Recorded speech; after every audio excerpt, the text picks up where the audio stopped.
Welcome to a Wandering Palette Art Club. In this lesson, we're working through a miniature cat study, exploring how small art studies can help you understand the fundamentals of painting. If you like early access to these lessons each month, you can join a Wandering Palette Art Club on Patreon, where members receive the reference artwork, practice card, and full tutorial before the videos are released publicly. Let's get started. We're going to dive into this very first sketch. Now, this was the original cat that I decided to create. I started with a simple sketch of the cat and then went over the lines with ink. The ink helps me understand the shading and structure before I start painting. Once the ink was finished, I used a kneaded eraser to remove the pencil lines and darken a few areas where I wanted stronger shadows.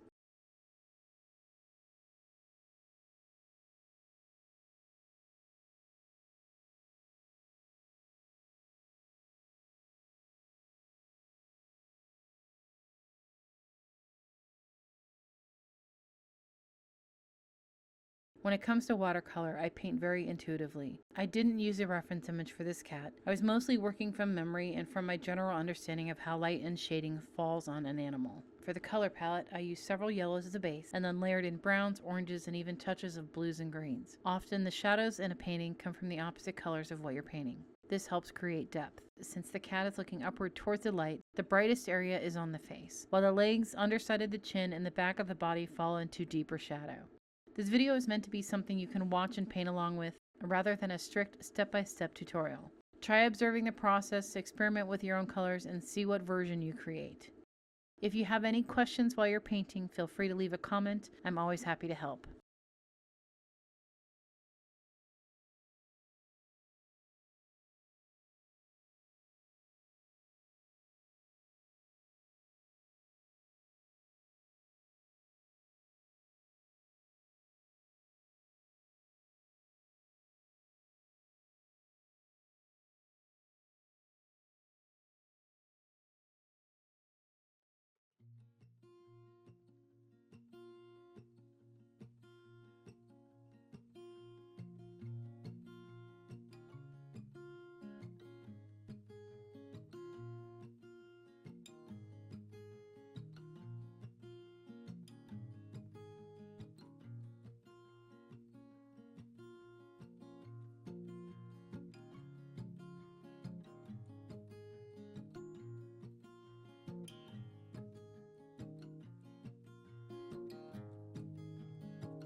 Each cat study includes a QR code that links directly back to the full tutorial so you can revisit it at any time. In the next video, we'll start working with the art card from the kit, creating 2 versions of this cat, one guided and one completely on your own.